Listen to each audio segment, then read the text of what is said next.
السلام عليكم. أعوذ بالله من الشيطان الرجيم. بسم الله الرحمن الرحيم. ياسين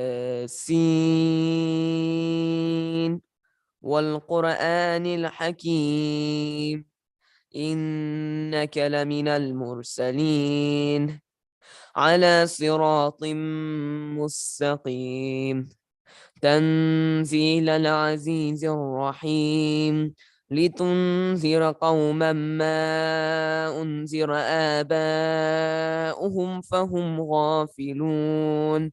لقد حق القول على أكثرهم فهم لا يؤمنون. إنا جعلنا في أعناقهم أغلالا فهي إلى الأذقان فهم مقمهون. وجعلنا من بين أيديهم سدا ومن خلفهم سدا فأغشيناهم فهم لا يبصرون.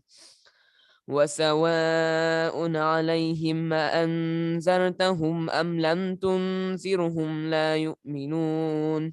إنما تنذر من اتبع الذكر وخشي الرحمن بالغيب، فبشره بمغفرة وأجر كريم. إنا نحن نحيي الموتى ونكتب ما قدموا وآثارهم، وكل شيء أحصيناه في إمام مبين. واضرب لهم مثلا أصحاب القرية إذ جاءها المرسلون، إذ أرسلنا إليهم اثنين فكذبوهما فعززنا بثالث فقالوا إنا إليكم مرسلون.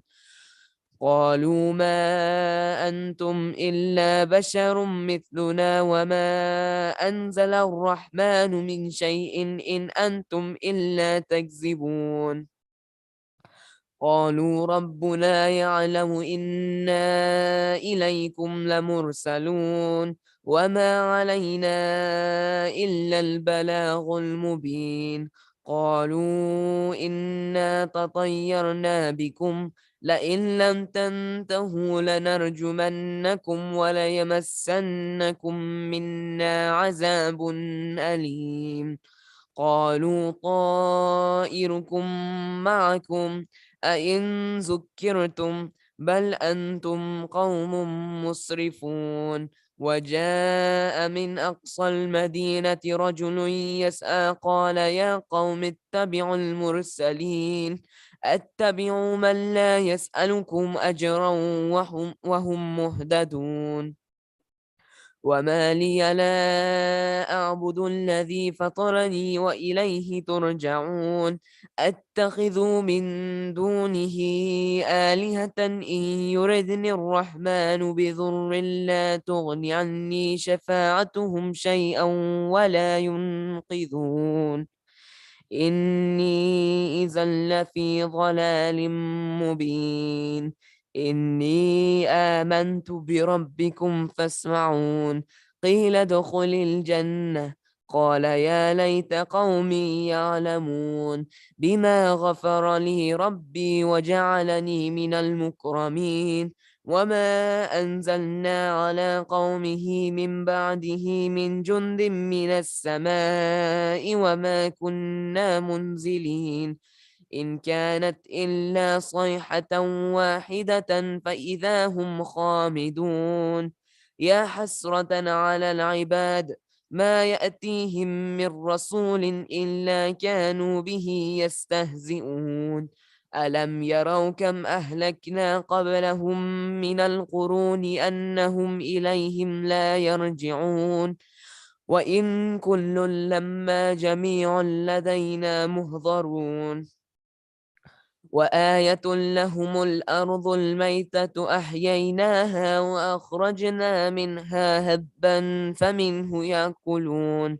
وجعلنا فيها جنات من نخيل وأعناب وفجرنا فيها من العيون ليأكلوا من ثمره وما عملته أيديهم أفلا يشكرون سبحان الذي خلق الأزواج كلها مما تنبت الأرض ومن أنفسهم ومما لا يعلمون وآية لهم الليل نسلخ منه النهار فإذا هم مظلمون والشمس تجري لمستقر لها ذلك تقدير العزيز العليم والقمر قدرناه منازل حتى عاد كالعرجون القديم لا الشمس ينبغي لها أن تدرك القمر ولا الليل سابق النهار وكل في فلك يسبحون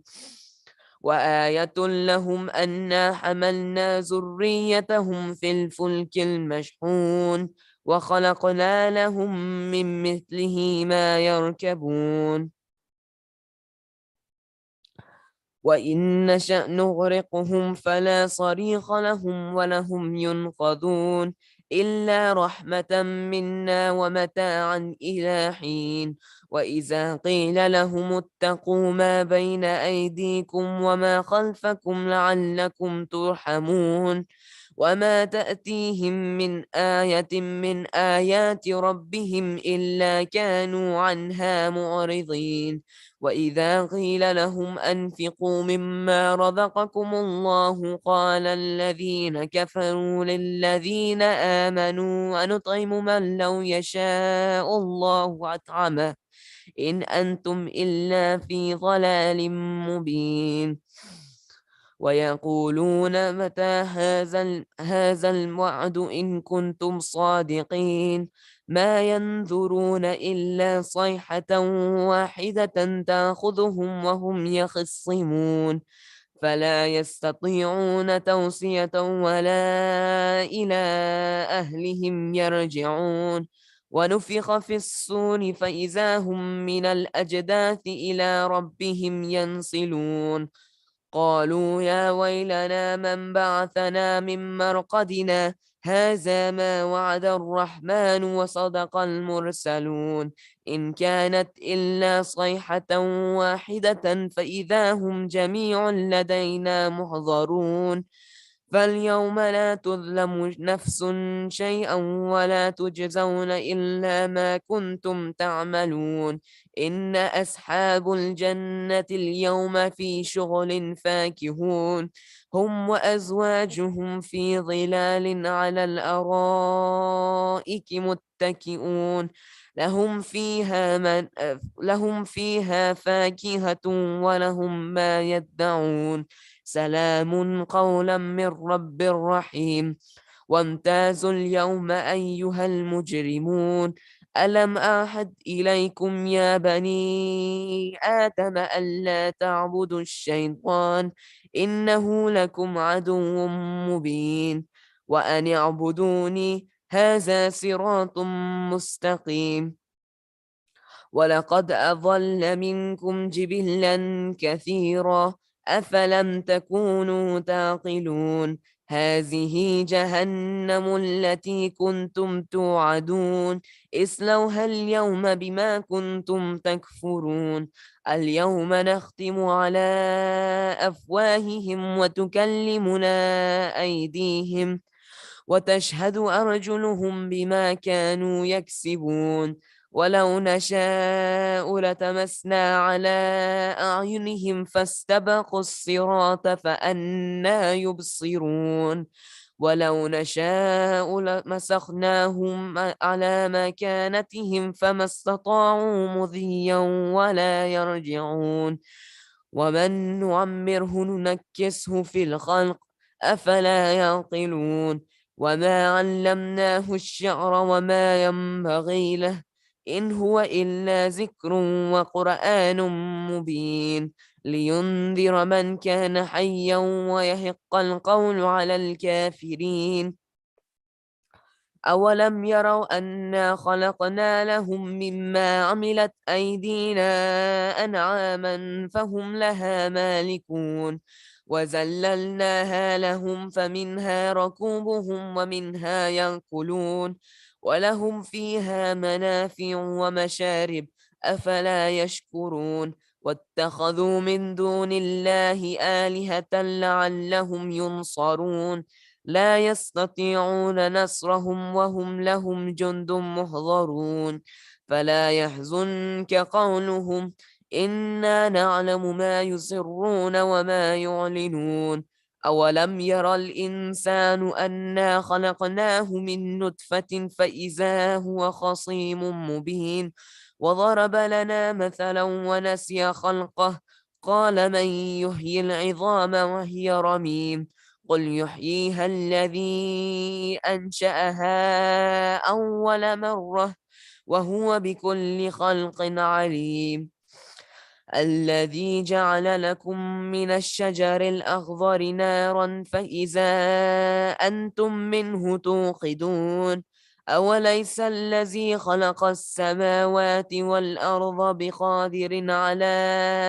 أن يخلق مثلهم بلى وهو الخلاق العليم إنما أمره إذا أراد شيئا أن يقول له كن فيكون فسبحان الذي بيده ملكوت كل شيء وإليه ترجعون صدق الله العلي العظيم. الفاتحة.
No, I didn't want to call anybody like just like that. And then I was just calling you. I'm so sorry. Yeah, and I mean, like,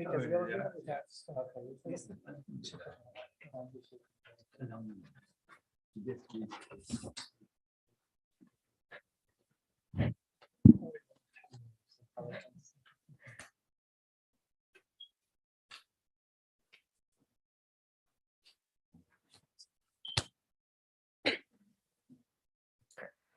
اللهم صل على محمد وآل محمد.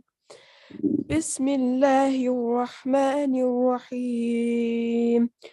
اللهم إني أسألك برحمتك التي وسعت كل شيء وبقوتك التي قهرت بها كل شيء وخضع لها كل شيء وذل لها كل شيء وبجبروتك التي غلبت بها كل شيء وبعزتك التي لا يقوم لها شيء وبعظمتك التي ملأت كل شيء وبسلطانك الذي على كل شيء وبوجهك الباقي بعد فناء كل شيء وبأسمائك التي ملأت أركان كل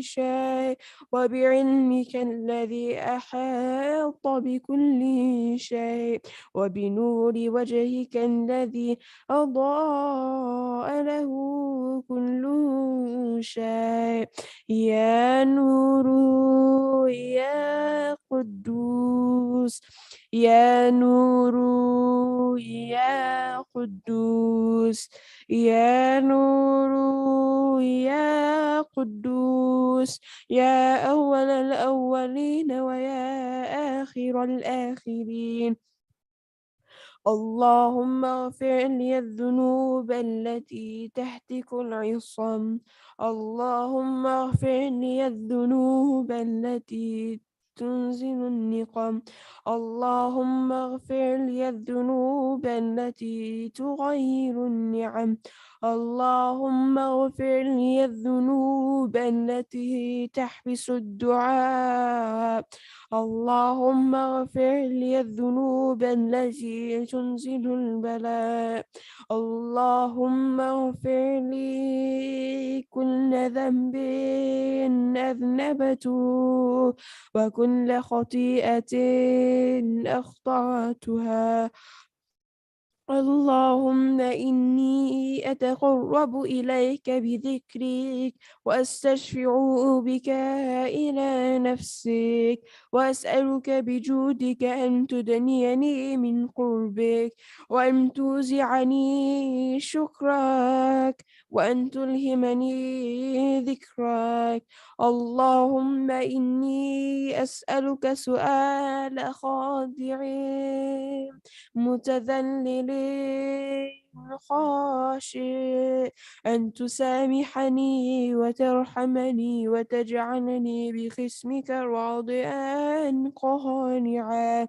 وفي جميع الأحوال متواضعا اللهم وأسألك سؤال من اشتدت فاقته وأنزل بك عند الشدائد حاجته وعظم فيما عندك رغبته اللهم عظم سلطانك وعلى مكانك وخفي مكروك وظهر أمرك وغلب قهرك وجرت قدرتك ولا يمكن الفرار من حكومتك اللهم لا أجد لذنوبي غافرا ولا لقبائحي ساترا ولا لشيء من عملي القبيح بالحسن مبدلا غيرك لا إله إلا أنت سبحانك وبحمدك ظلمت نفسي ظلمت نفسي ظلمت نفسي وتجرأت بجهلي وسكنت إلى قديم ذكرك لي ومنك علي اللهم مولاي كم من قبيح سترته وكم من فادح من البلاء أقلته وكم من عثار وقيته وكم من مكروه دفعته وكم من ثناء جميل لست أهلا له نشرته اللهم عظم عظم بلائي وأفرط بي سوء حالي وقصرت بي أعمالي وقعدت بي أغلالي وحبسني عن نفعي بعد آمالي وخدعتني الدنيا بغرورها ونفسي بجنايتها ومطالي يا سيدي فأسألك بعزتك ألا يحجب عنك دعائي سوء عملي وفعالي ولا تفضحني بخفي ما اطلعت عليه من سري ولا تعاجلني بالعقوبة على ما عملته في خلواتي من سوء فعلي وإساءتي ودوام تفريطي وجهالتي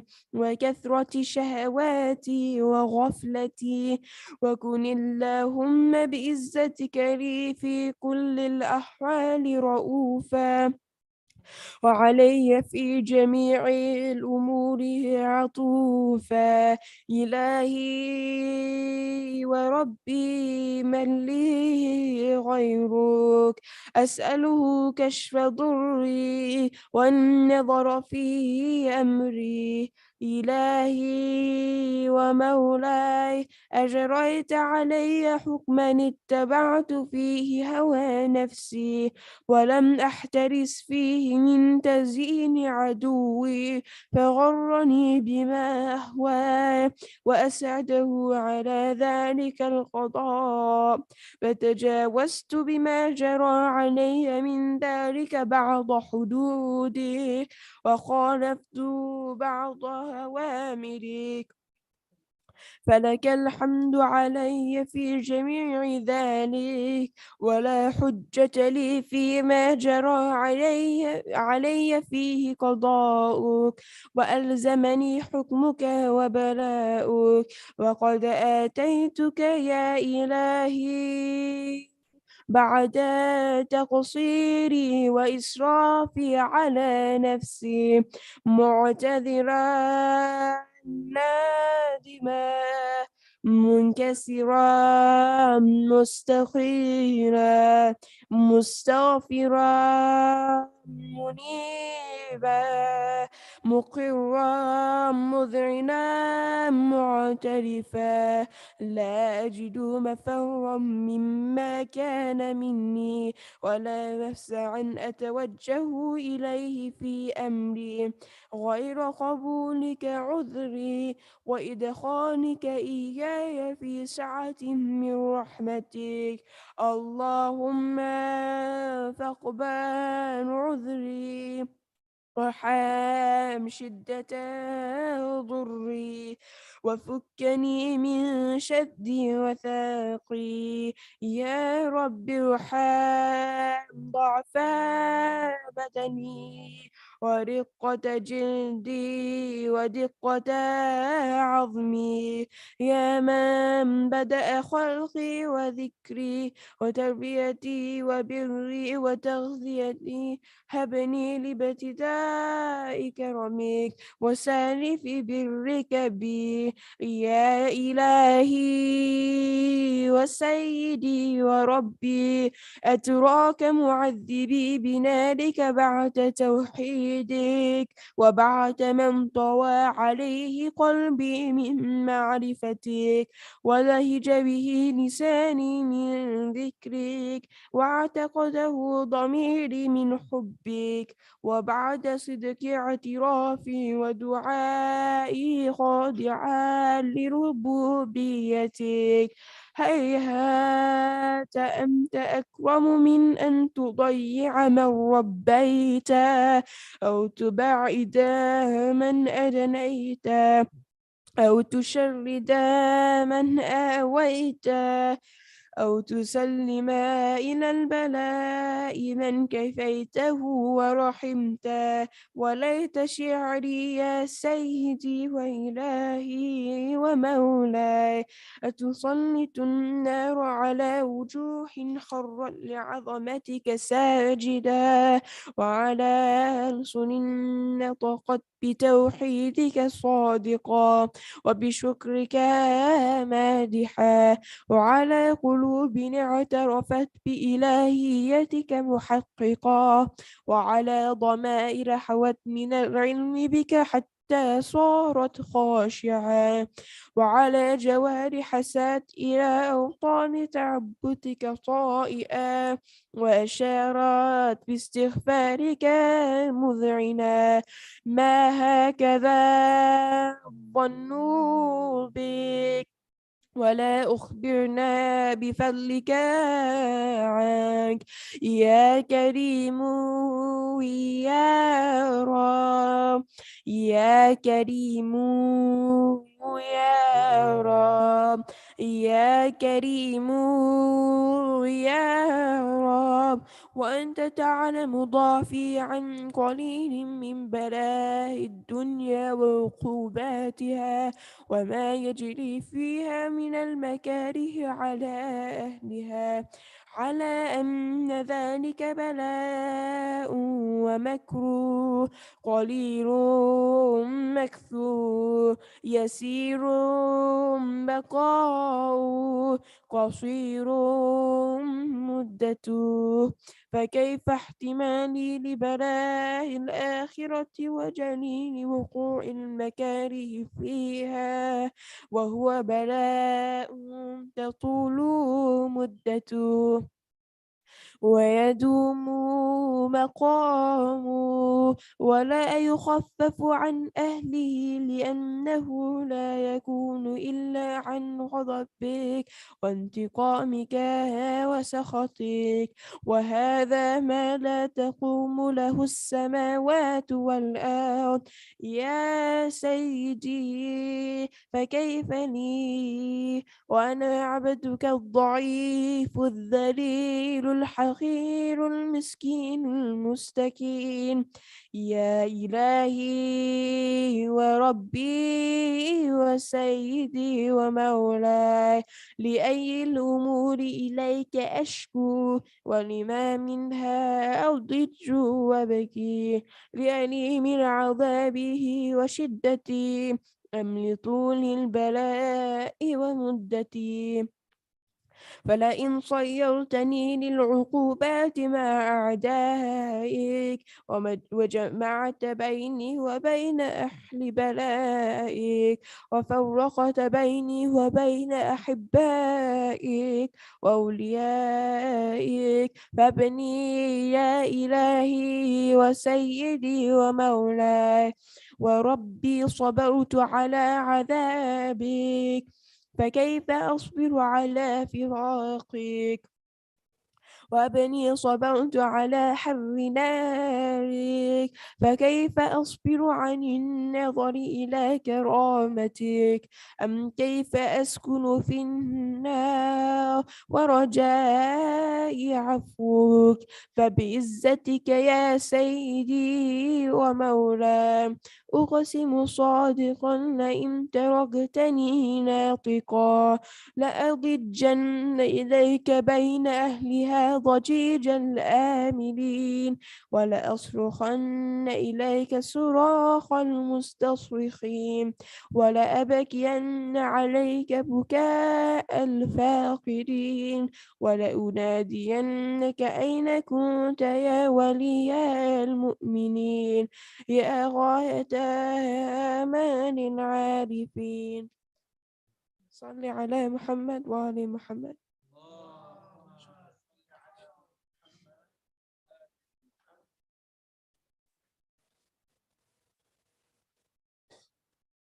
صلوات.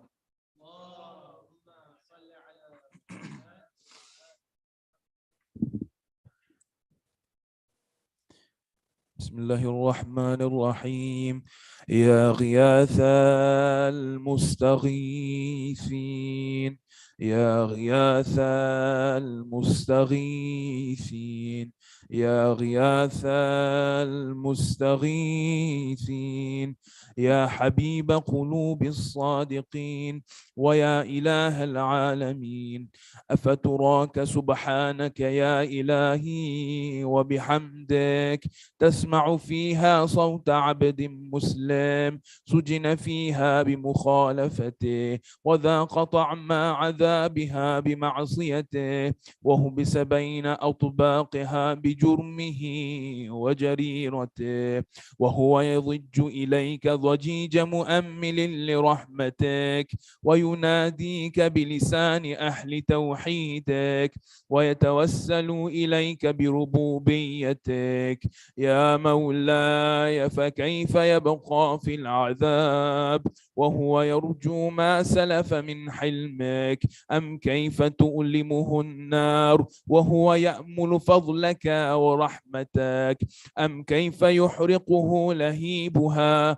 وأنت تسمع صوته وترى مكانه أم كيف يشتمل عليه زفيرها وأنت تعلم ضعفه أم كيف يتقلقل بين أطباقها وأنت تعلم صدقه أم كيف تزجره زبانيتها وهو يناديك يا رباه أم كيف يرجو فضلك في عتقه منها فتتركه فيها هيهات ما ذلك ظنوا بك ولا المعروف من فضلك ولا مشبح لما عملت به الموحدين من برك وإحسانك فباليقين أقطع لولا ما حكمت به من تعذيب جاهديك وقضيت به من إخلاد معانديك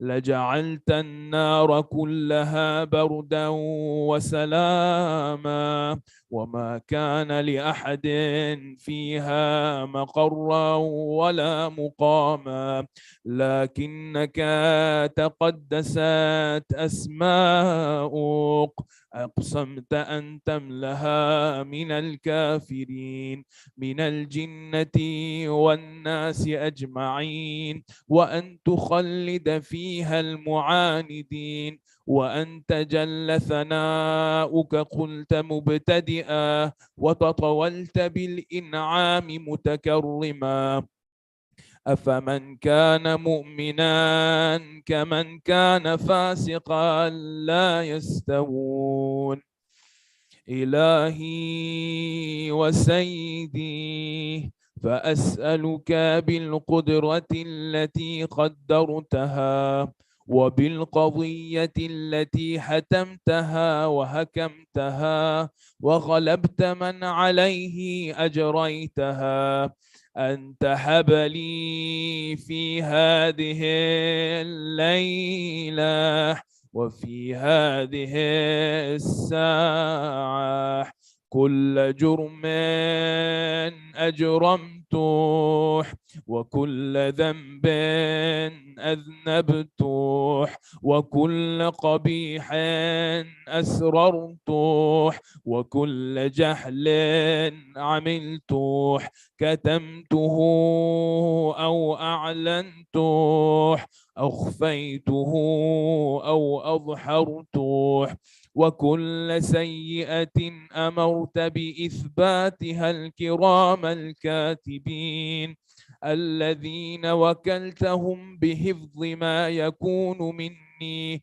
وجعلتهم شهودا علي مع جواره وكنت أنت الرقيب علي من ورائهم والشاهد لما خفي عنهم وبرحمتك أخفيته وبفضلك سترته وأن توفر حظي من كل خير أنزلته أو إحسان فضلته أو بر نشرته أو رزق بسطته أو ذنب تغفره أو خطأ تستره. يا ربي يا ربي يا رب يا ربي يا ربي يا رب يا ربي يا إلهي وسيدي ومولاي ومالك رقي، يا من بيده ناصيتي، يا عليما بضري ومسكنتي، يا خبيرا بفقري وفاقتي. يا ربي يا ربي يا رب يا ربي يا ربي يا رب يا ربي يا ربي يا رب أسألك بحقك وقدسك وأعظم صفاتك وأسمائك أن تجعل أوقاتي من الليل والنهار بذكرك معمورة، وبخدمتك موصولة، وأعمالي عندك مقبولة، حتى تكون أعمالي وأورادي كلها وردا واحدا، وهالي في خدمتك سرمدا. يا سيدي يا من عليه معولي، يا من إليه شكوت أحوالي. يا ربي يا ربي يا رب يا ربي يا ربي يا رب يا ربي يا ربي يا قو على خدمتك جواره، واشدد على العزيمة جوانه، وحبل الجد في خشيتك، والدوام في الاتصال بخدمتك، حتى أصرح إليك في ميادين السابقين، وأسرع إليك في المبارزين، وأشتاق إلى قربك في المشتاقين، وأدنو منك دنو المخلصين، وأخافك مخافة الموقنين، وأجتمع في جوارك مع المؤمنين. اللهم ومن أرادني بسوء فأرد، ومن كادني فكد، واجعلني من أحسن عبيدك نصيبا عندك، وأقربهم منزلة منك، وأخصهم زلفة لديك، فإنه لا ينال ذلك إلا بفضلك.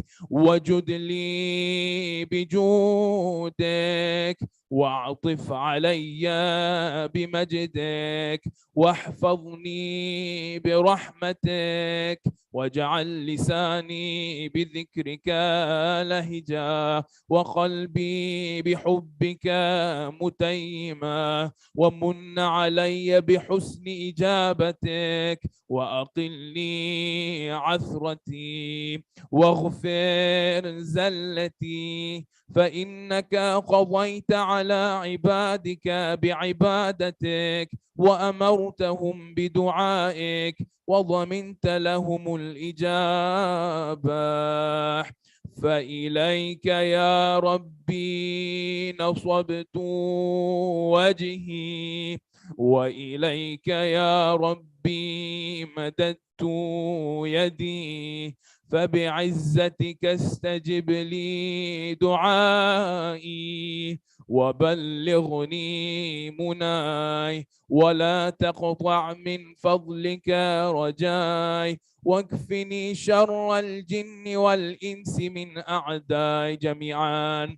يا سريع الرضا يا سريع الرضا يا سريع اغفر لمن لا يملك إلا الدعاء فإنك فعال لما تشاء يا من اسمه دواء وذكره شفاء وطاعته غنى ارحم من رأس ماله الرجاء وسلاهه البكاء يا سابغ النعم يا دافع النقام يا نور المستوحشين في الظلام يا عالما لا يعلم صل على محمد وآل محمد وافعل بما أنت أحلو وصلى الله على رسوله والأئمة الميامين من آله وسلم تسليما كثيرا كثيرا.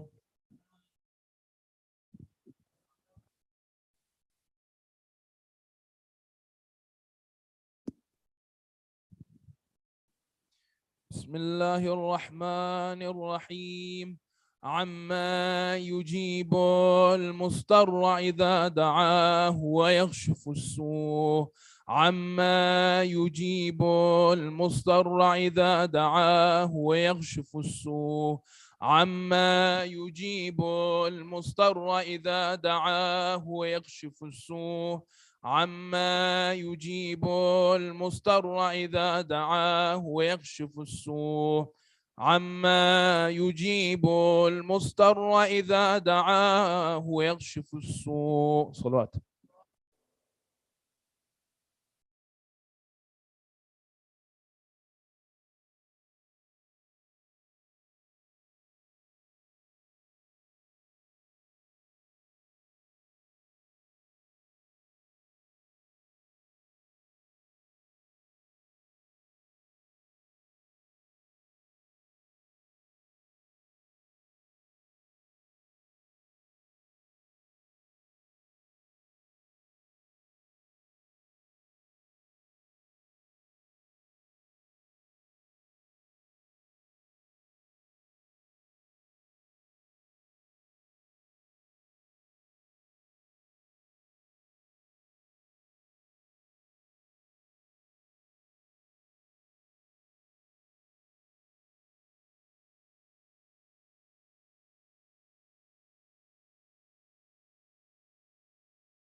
Are the liquids like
صلوا على محمد وآل محمد. اللهم صل على محمد وآل محمد وعجل فرجه. أعوذ بالله من الشيطان الرجيم. بسم الله الرحمن الرحيم. الحمد لله رب العالمين. الحمد لله الذي لم يتخذ صاحبة ولا ولدا ولم يكن له شريك في الملك ولم يكن له ولي من الذل وكبره تكبيرا.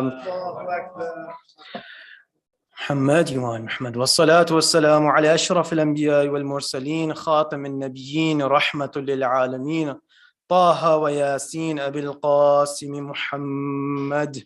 اللهم صل على محمد وآل محمد وعلى آله الطيبين الطاهرين المنتجبين المظلومين الذي أذهبنا الله عنهم الرجس وطهرهم تطهيرا. Assalamu alaikum wa rahmatullah, brothers and sisters. Alhamdulillah, we had the opportunity to have this program and started with the recitation of the holy word of Allah subhanahu wa ta'ala with Surah Yasin, as we do on these Thursday nights, and we dedicate the thawab to all our dear marhumin, those who have left this world. And indeed, Allah subhanahu wa ta'ala, the most merciful, the most gracious, what He does is that indeed, with this intention that we do, indeed, He is the Akramul Akrameen. He's the one who is indeed the most generous, that He gives us this opportunity that we are able to dedicate something to our deceased. May Allah accept these acts of worship, inshallah, and bestow the thawab to our marhumeen and those who have participated, and all the mu'mineen, inshallah, with the loud salawat Muhammad wa ali Muhammad.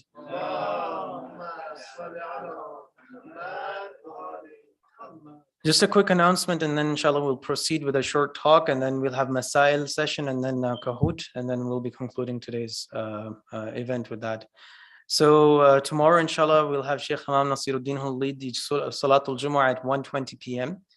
Today, as it was mentioned in the email, we are celebrating the birth anniversary of Lady Fatima al-Ma'suma, Salamullahi alayha. Allahumma salli ala Muhammad wa ali Muhammad. And inshallah, we'll be discussing the Masail in more depth as well today.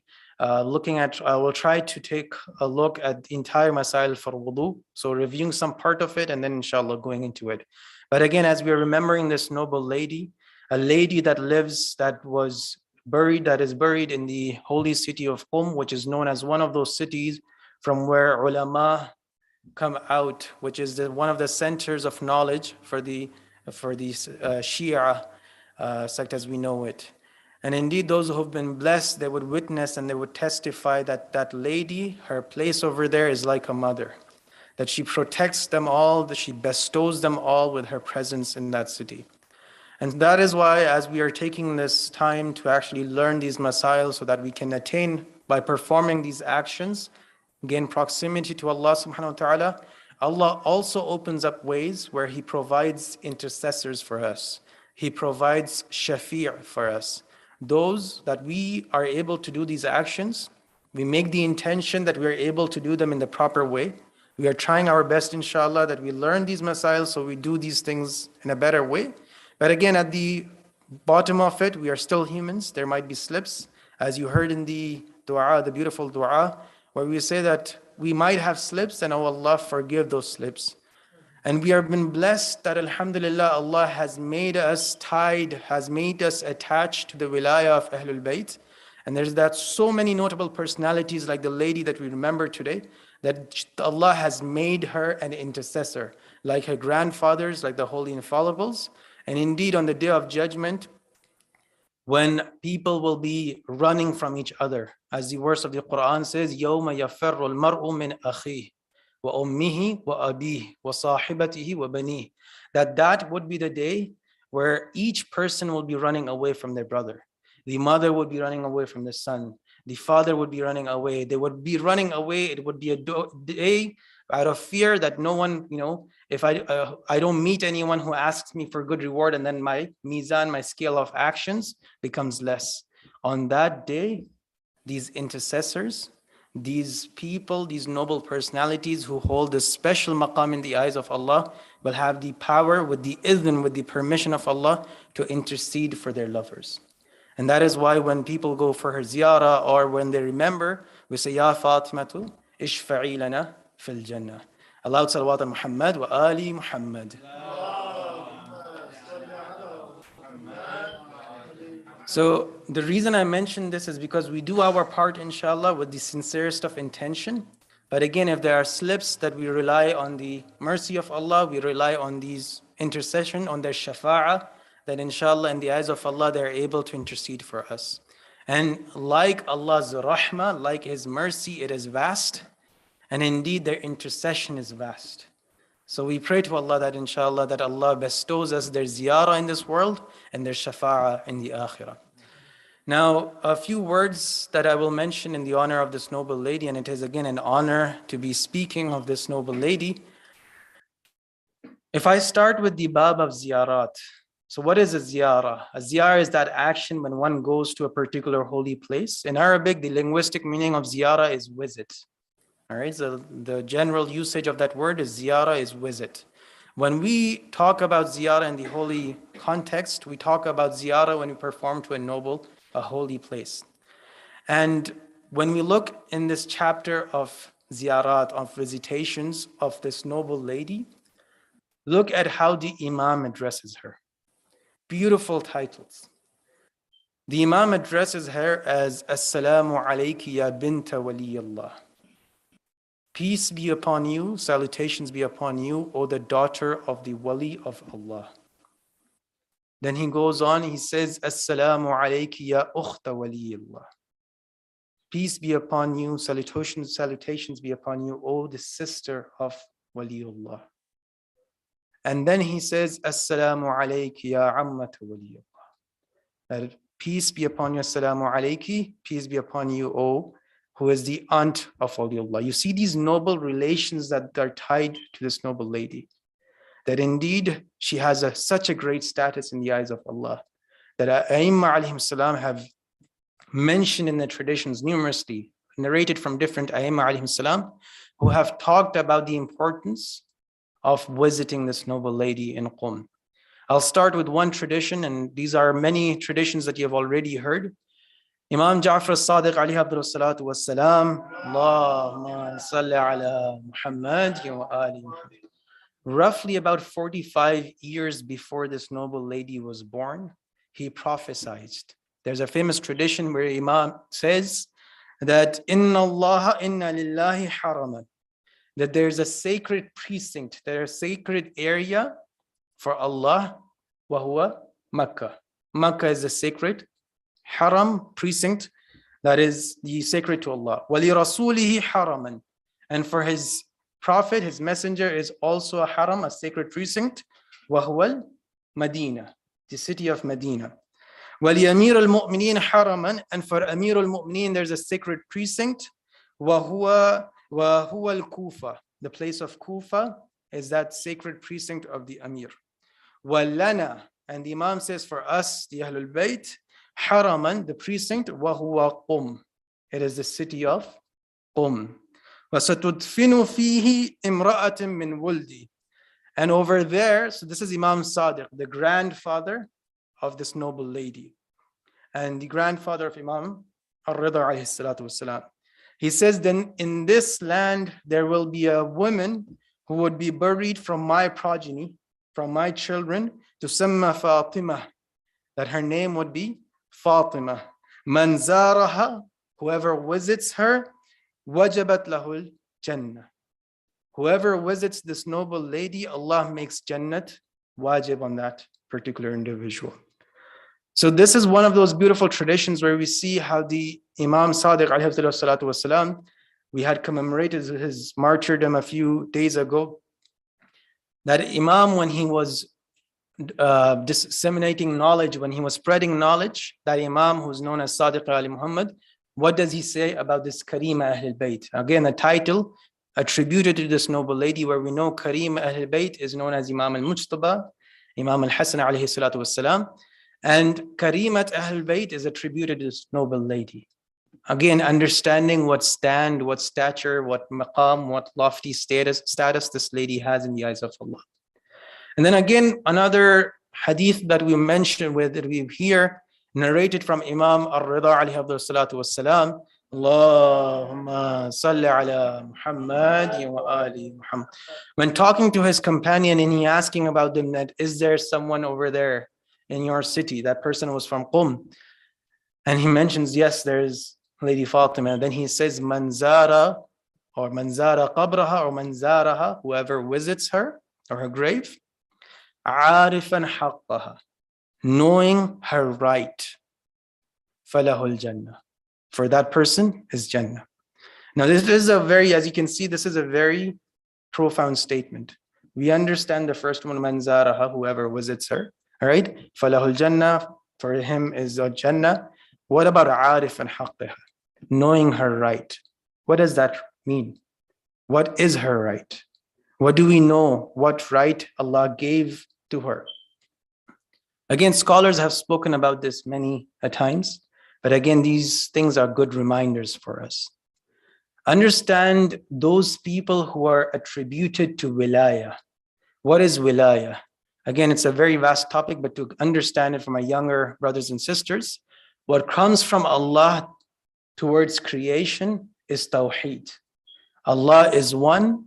He created the nur of the Prophet, sallallahu alaihi wasallam, and then through him, he created the entire creation, where we hear in Hadith. The authority that Allah gives to individuals is that chain of wilaya. These people are responsible for taking the creation and connecting them to Allah subhanahu wa ta'ala. So you see the relation that Allah had in form of tawheed and how wilaya is connected to tawheed. That these people have been chosen appointed by Allah subhanahu wa ta'ala to take this creation and get them connected to Allah subhanahu wa ta'ala. And this lady is such as well, that her right is that she has the right to be obeyed. Whatever she says, she has the right of obedience. In other words, that if she says to do something, it is wajib upon us to do that. This is the right of Lady Fatima Ma'asuma Salamullah. Loud salawat Muhammad wa ali Muhammad. Again, I tried to just share a few words in broken words, in my own broken words, but those words which weren't broken were the words of the Ma'asum, that indeed those are the beautiful words. And may Allah indeed bestow us with their ziyarah, especially for this noble lady. And as we said, that Allah grant her shafa'ah in the hereafter, inshallah.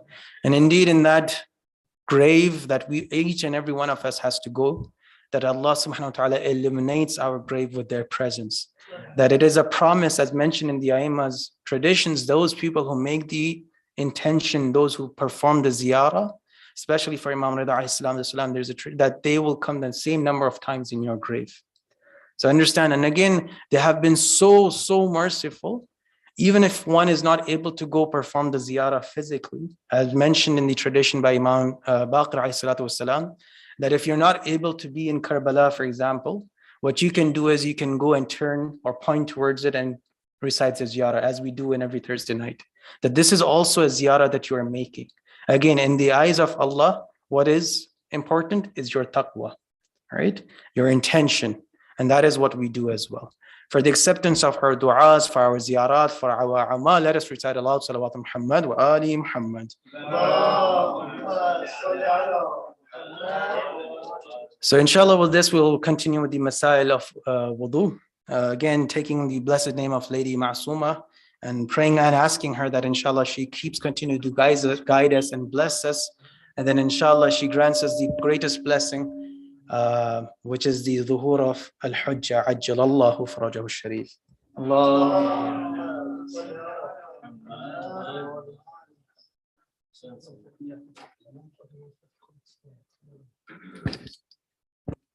So what I will do is, again, I will quickly.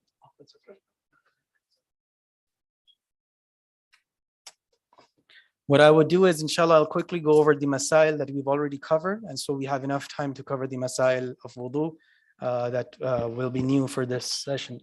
So as we mentioned, wudu is the washing of two parts, the face and the hand, and the wiping of two parts, the head and the feet. Again, as opposed to other Muslim sects, they also wash their feet and they wash. But in our sect, in Shia madhab, which we got from the Ahlul Bayt alayhim salam, you do not wash your feet, you only wipe your feet. You wipe your head and you wipe your feet, and what you wash is your face and your hands. We said the face, what is the face? As I mentioned, it starts from where the hair grows until the bottom of the chin. And what is the width, the breadth, is this tip of the middle finger to the thumb. And that is the width that you need to cover. Any part that is missed within it, the wudu would not be proper. It would not be sahih. And that is why you need to make sure at least this part is covered. If you need to be careful, you can obviously, once you've poured the water, you can always make sure that it reaches all ends. If someone has facial hair, again, as I mentioned, if it is thin that you can see the skin, the water has to reach the skin. If it is thick enough that you cannot see the skin, just making this beard or washing over the beard is sufficient. Inside of the nose, eyes, and lips, it's not wajib for the water to reach. The direction of washing, it's always from the top to bottom. So face from the starting of the hairline to the bottom of the chin. For arms, from the elbow until the fingertips.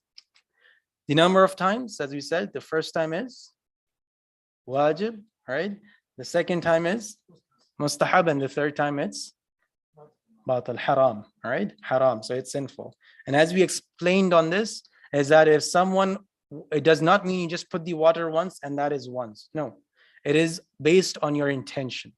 So imagine you're taking the water, even if you're putting it 2 times, all right? As long as your niyyah is that this is, I want to do the wash of the face properly the first time, it will be considered as 1 time, okay? So it is based on your intention. So imagine if you put some water and you feel there was some water that did not reach here, you want to put another time, and then you wipe your face, that will be considered 1 time, okay? Now, wiping of the head, as we said, it should be on the front part of the head, and it cannot be taken from new water. After you have washed your left hand, the water now that remains in your hand is the water that is used for masah, right? Again, you will use the right hand for that, as it's recommended, and do it from a top to bottom direction. Yes. For the washing the face, let's say we put 4 or 5 times water in the face, but the last one we do the niyat for the wudu. Is it still okay, or it's because we are already put 4 or 5 times? Ahsan, so good question. So I'll just repeat it for everyone. So the question is, imagine if you're putting water and the 4th, like 4 times, and the 4th time you made the intention that this is the washing of the face for wudu, right? For the first one. So all these times, like even the 1st, 2nd, 3rd, when you were putting water, okay, it's still considered part of wudu, but you did not count it as the first facing of the wash. So let me just give you a practical example, all right? So after you took your water, we started the tap, right? If you're not doing any mustahibat, like rinsing them out or the nose, you took the water and you threw it on your face, right? Now, when you typically do this, it does not reach everywhere, right? You want to take it again, making sure it's on the left and right as well, right? And then you wipe it, this will be considered as 1. Because your intention was that I wanted to wash my face once. It's not about how many times you put the water. It's about what is your intention? How many times are you washing your face? Okay, Hassan, thank you very much for asking. Now, wiping of the head, it's done on the quarter of the head. So the first frontal quarter of the head, this is where the masah is done. And any part of this area is enough. Even if you do this, it's enough. Okay, but the recommended precaution is it should be a length of 1 finger. So you do it this way, and at least 3 fingers joined. So this is the recommended precaution. But again, if you do any part of this head, it is enough. As we said, you don't need to make sure it reaches the skin. Even if you did it on the hair, if it's not too long, that is enough. If your hair is too long, you don't need to make sure it reaches the skin. As long as it reaches the roots of the hair, that is enough. Okay, so you don't need to part your hair and put it on the hairline, or no. As long as it reaches the roots, that's fine. If you have short hair, even on the hair is fine. Yeah, sorry. Ahsant, thank you very much. So the condition for this is all the parts of wudu that need to be wiped on, meaning the masah places, the feet and the head, they must be dry. Okay. Now, for my brothers who would understand this, there's a difference between moist, nami, and tari. Rutuba, meaning moist, and instead of jari, like water. Like, for example, if someone rubbed their head after a shower with a towel, there's no dripping water, right? It is just rutub, aywa. All right, and that is okay to do masah, okay? It doesn't have to be very dry, or, you know, as they say, bone dry. It can be with rutuba, it's accepted. With moist, nami, it's accepted. But with tari, with water flowing, that is not accepted, Okay. All right. Wiping of the foot, again, it needs to be on the upper part from the toes towards the ankle. You need to do it all the way to the ankle. And the recommended precaution is use your right hand with your right foot and left hand with your left foot.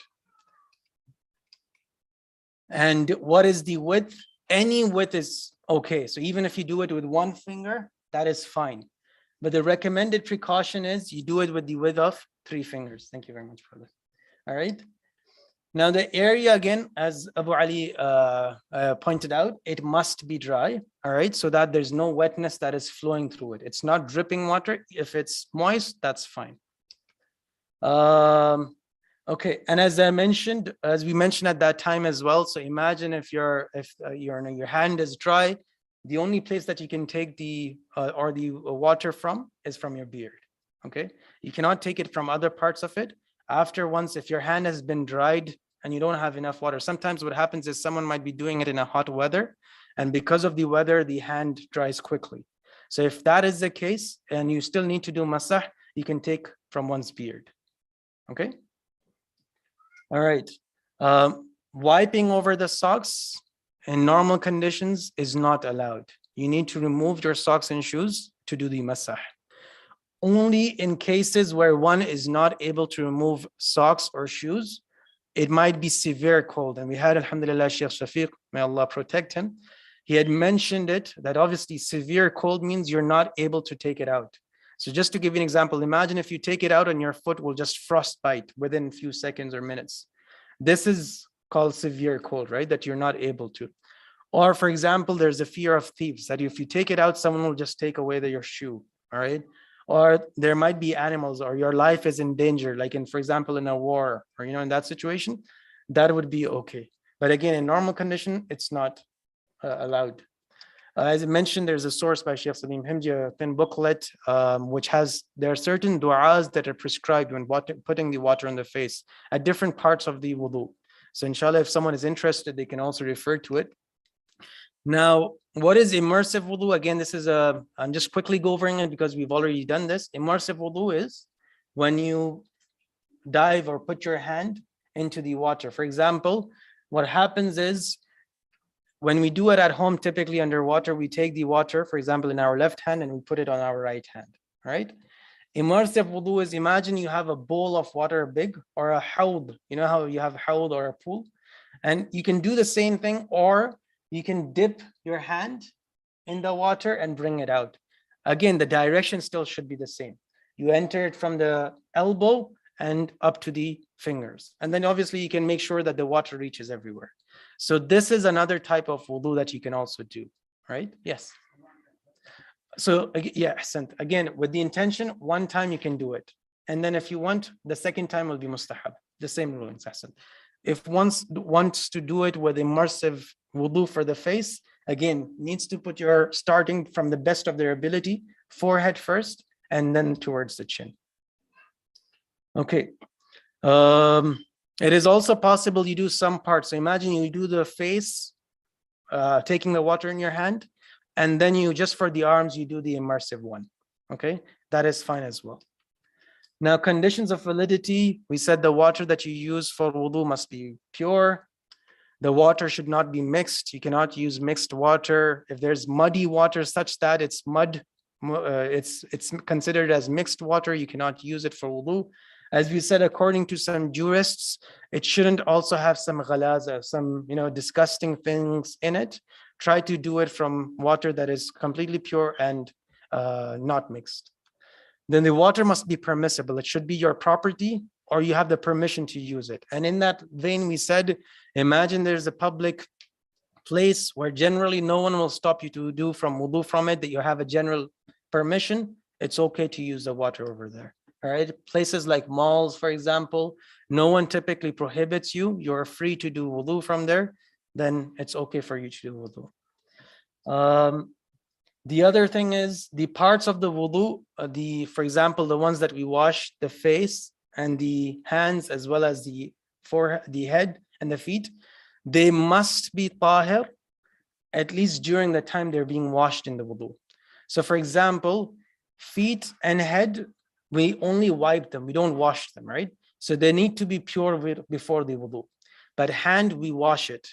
So while washing it or before doing the wudu, you need to make sure it's pure, okay? If there's a cut or a wound, what do you do in this case? If the blood isn't stopping, wash it under the tap water and press it such that the blood stops, and then do the wudu. If the blood comes out after it, all right, that's fine as long as you have the wudu, okay? Because that part has been washed.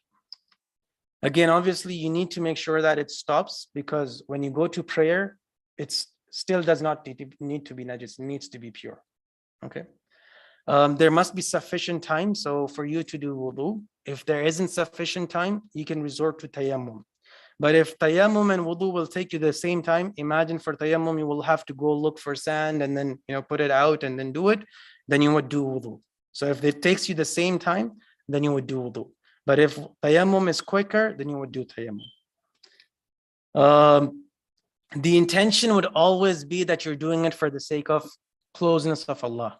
If someone puts that water, that I'll get cold, it's a hot weather and I'll feel refreshed, that is not valid for wudu. It won't be counted as a part of wudu. Okay, so you need to make sure all the actions are done with the qurbah of Allah, for the proximity of Allah. You don't need to say it loud, even you don't need to feel it in the heart. As long as you're doing these actions in the compliance of Allah with His hukum, that is enough. Yes, yeah.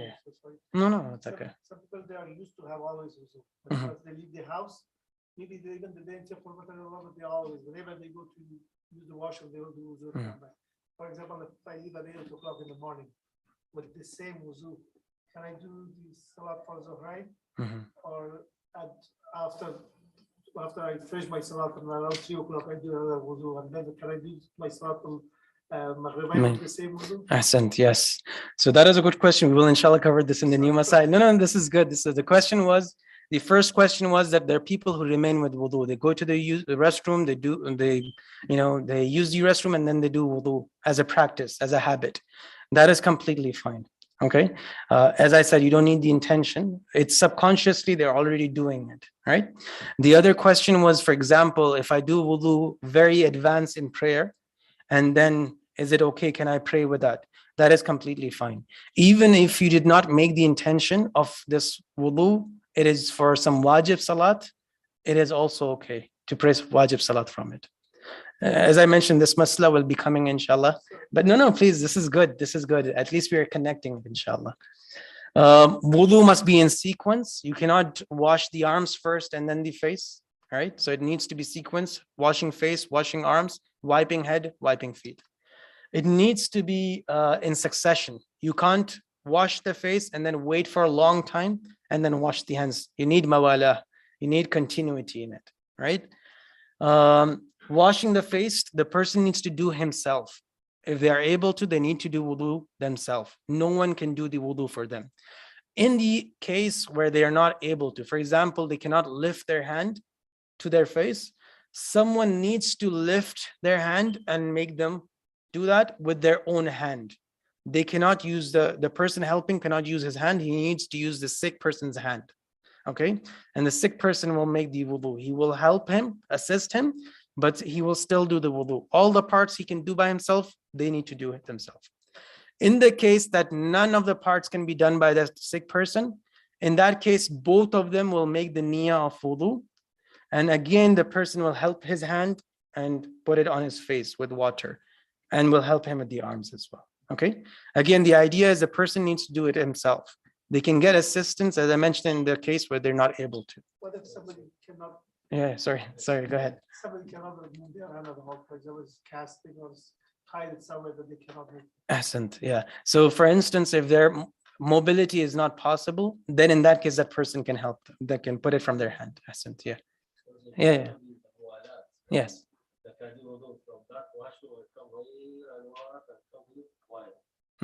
Excellent.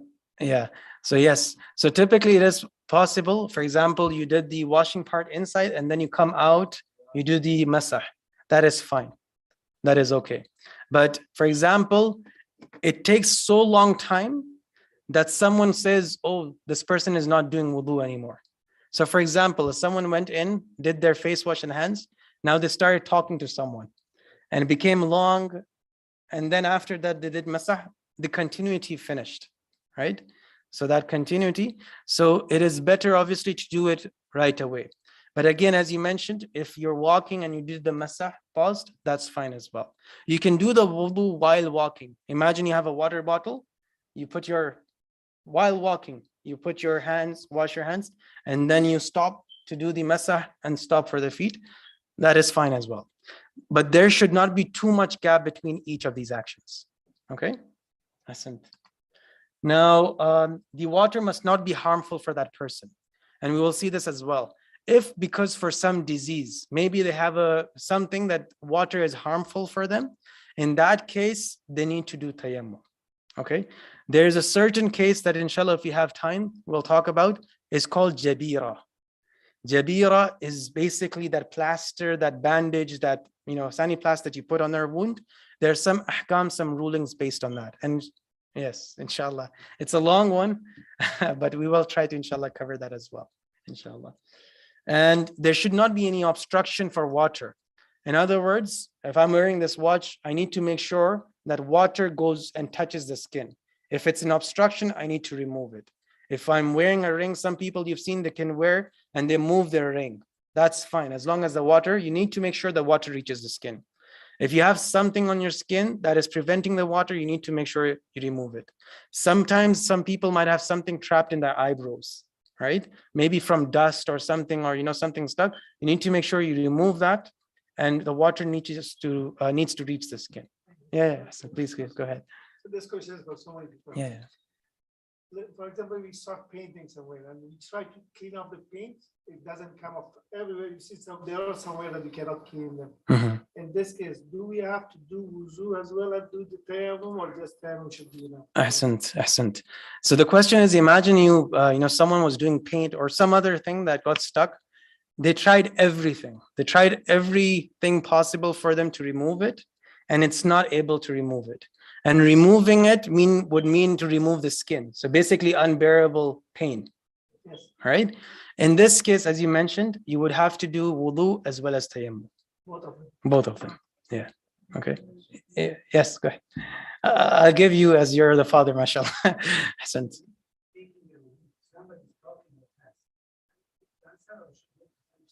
No, that's okay. You can give them the answer. That's okay. It's not necessary. So it's mubah. Either you do it or not, that's okay. So if you, obviously, unless they're saying salam, it's good that you reply right away or even after wudu, that's fine as well. Yeah. Ahsant. Yeah. No. Yeah. Yes. So as long as they have, if someone's foot, imagine they have so much control, like for example, like that their foot is not moving, it is okay. As long as the foot is not moving. But if the foot is moving, if someone does not have that control, then they need to place it on the ground or somewhere on the chair, so it's stationary. You might see some people put it on their other foot and do it as well. In other words, they should not move. The same thing for the head. You can't put your hand and move your head. The hand needs to move. All right, excellent. Sorry, Ali, my apologies. So if you're praying namaz, right after your first namaz, you notice like you had some grease on your hand. The first namaz is taboo, right? Before the second namaz, you have to go do wudu again. Excellent. So for this, again, we'll talk about this. But again, was it doubtful that you got it? Okay, so then you would have to repeat the prayer again. Excellent. All right, good. All right, so, and I'll mention this again, sorry, my apologies. So the question was that imagine someone did something and then they knew that, for example, that thing was from before, all right? Like that was your question. So imagine you had something, oh, they didn't notice. Yeah, and so they didn't, so there was something there, they didn't notice it, and it did not get away from the wudu, right? It was still there. So it was an obstruction. In that case, they would have to make sure that they remove it, do the wudu again and pray again. Thank you very much. So the laws of wudu. Now this is something that inshallah that we hadn't covered. So new masail in the sense for today that we're presenting. If someone is kathiru shak, frequently doubts, all right? about the acts of wudu and its conditions. Meaning they're thinking, oh, did I wash my face or not? Did I wash my hand or not? Again, not one-time doubt or two-time doubt, but they are used to kathiru shak. For them, the ruling is ignore the doubt. Okay, whatever happens, ignore the doubt. Okay, sometimes, and I'll just share this from personal experience, sometimes when we teach youngsters the masail from mutahirat, sometimes they have the shak of whether it became pak or not, and they keep washing their foot, right? It is, you'll see from youngsters, or the idea is if someone reaches that level of they're always doubting, ignore your doubt. Again, Islam makes your life easier, okay? So if someone is frequently doubting, they should ignore that doubt. The other one is if someone doubts whether his wudu became batil or not. So he is sure that he did wudu, but now he's not sure whether it became batil or not, doubtful, okay? In that case, he can treat it as it is still valid, okay? Again, obviously, it is better if one does wudu. The recommendation, as we will see towards the end, that do wudu, tajdeed of wudu.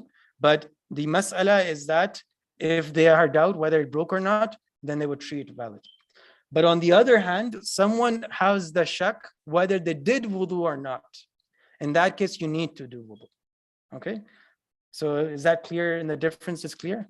Okay. In the first case, the doubt was not on whether they did wudu or not, whether the wudu was batil or not. In that case, you consider it that it's still okay. In this shak, the shak is whether they did wudu or not. In this case, what you would do is you would have to do wudu. Okay, because there's no certainty whether you did wudu or not. Now, if person performing while performing salat, so he already stood salat, now the shak came that whether he did wudu or not. In this case, he must perform the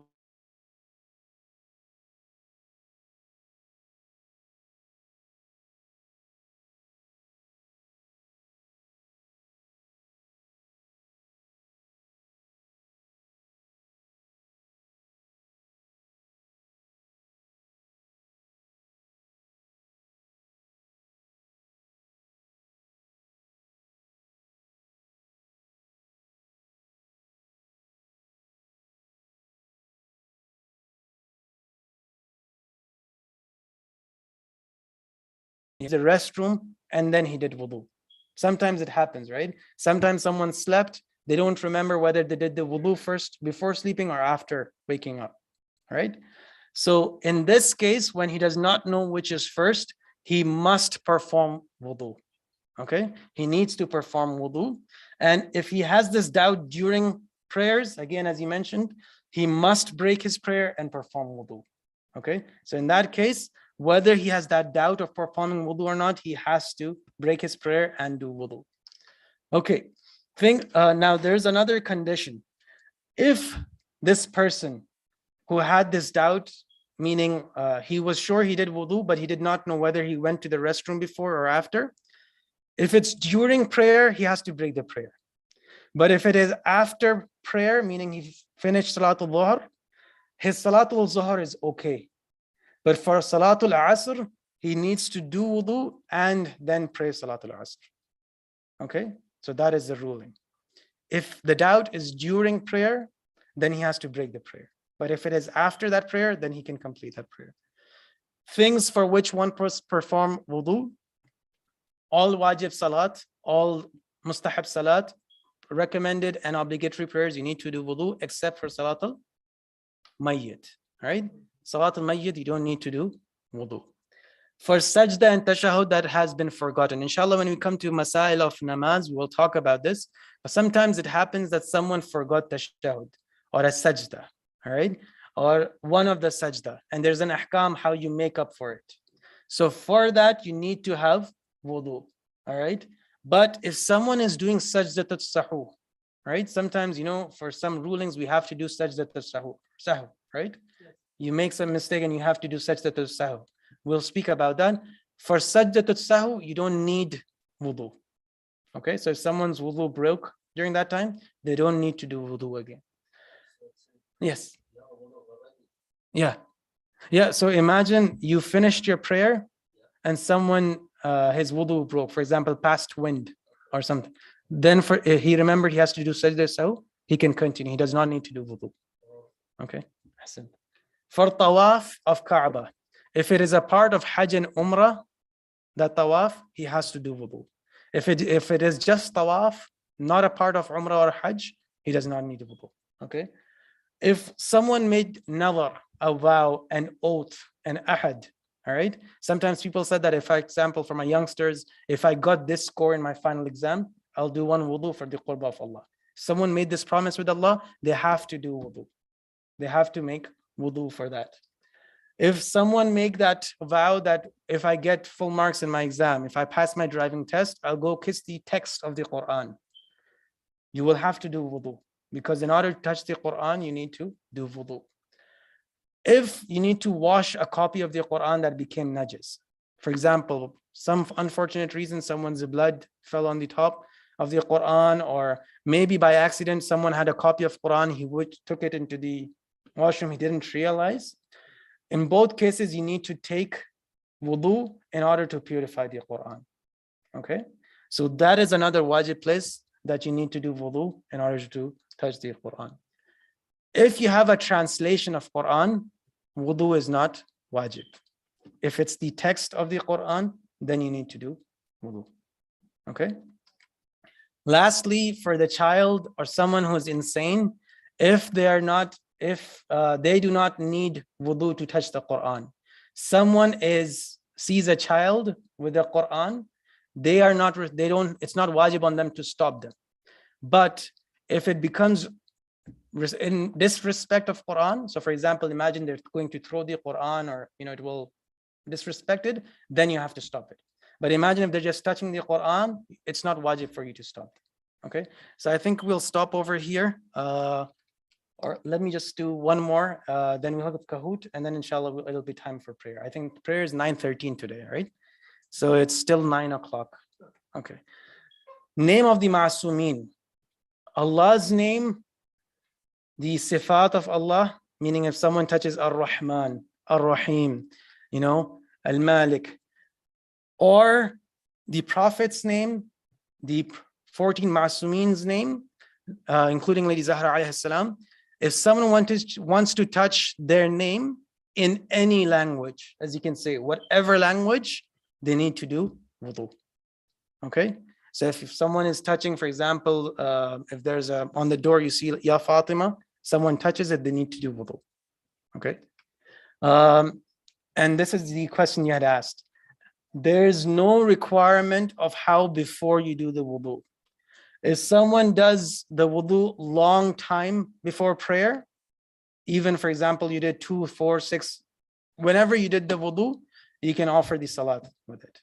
Okay, there's no condition on you have to do wudu right before prayer. As long as the wudu is not broken, it is valid. Okay, so there's no condition on how before you need to do the wudu. Again, the recommendation in this case is that you do wudu before every prayer, even if you have wudu, like do tajdeed. But again, it's not wajib on you. It's just a recommendation. So inshallah, we'll stop over here. We'll talk about things that invalidate wudu, inshallah, later on. And we'll start with the Kahoot. Sallu ala Muhammad wa ali Muhammad.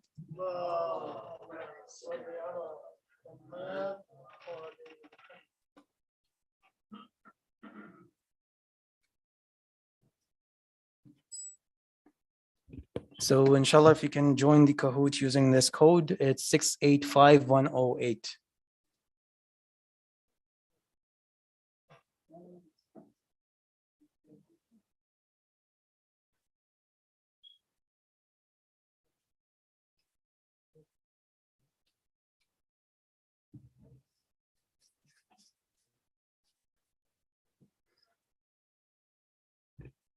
So the Kahoot code is 685108. All right. For my sisters or brothers who are trying to join in. Again, just reminder that tomorrow Salat al-Jum'ah will take place over here, led by Sheikh Nasiruddin, and at 1:20 p.m. As I mentioned, inshallah, what is remaining in wudu is things that invalidate wudu, the ahkam of jabira. All right, so there's still some masail remaining. And inshallah, we'll try to cover that. There will be masail on ghusl, there are masail on prayer, and inshallah, in the same order with fasting. So there are some masail, and inshallah, if Allah gives us the opportunity, we'll try to cover them, inshallah. What about the sujood of Quran that we have to do? Ahsant. Forgot to do the sajda on that time. We have to do later on the wudu for it? Ahsant. So a question over here was the sajda, wajib sajda of Quran. So Quran has number of sajda. Some are wajib, some are not. There are only 4 wajib surah in Quran. Easy way to remember, it's in Juz 21, 24, 27, and 30. So 3, 3, 3, 3. 21, 27, 24, 27, 30. Surah Hamim sajda, Surah Fussilat, Surah Najm, and Surah Alaq. If someone hears the surah, recites the surah, they need to do sajda. Okay? But they don't need wudu. They don't need to face the qibla. All right? So even if they do it in any direction, that's fine. They don't need a muhr. Even if they do it on the carpet, that's fine. Okay? Because this is only for the sajda of Quran, not for wajib sajda in salat. Obviously, in salat, you need to take care of all these different things, inshallah. Okay, so I think we can begin.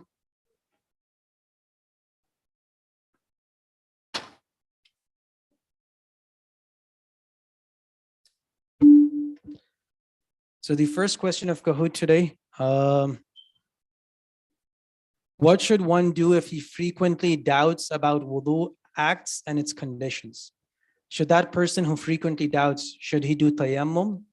Should he repeat the wudu again? Should he ignore the doubts, or should he do the wudu very slowly?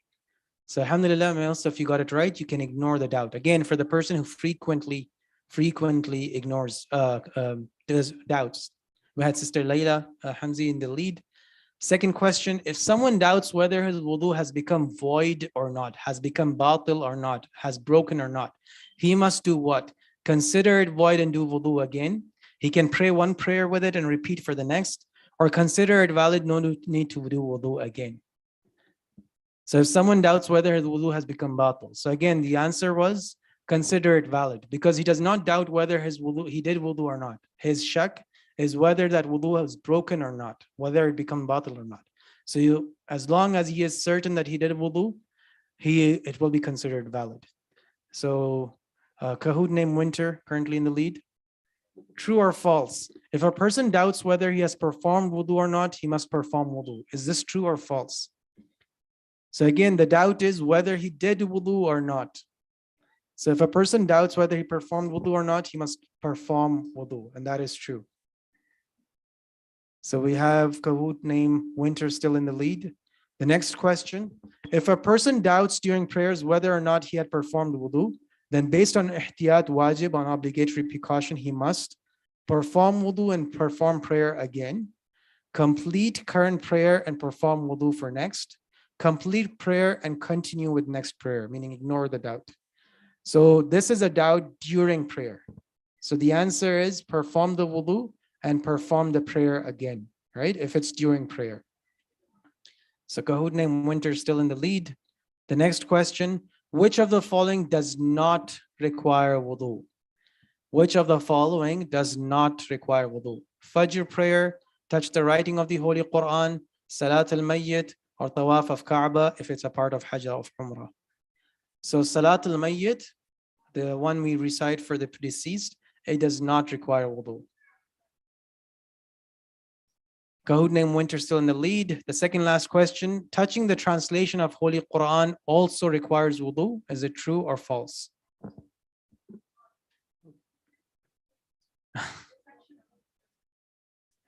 So it's false.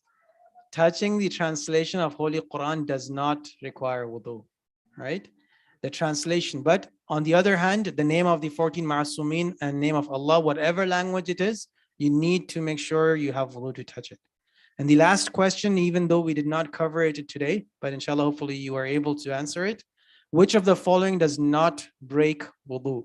Saying bad words, intoxication, urinating, or sleeping? So which of the following does not invalidate wudu?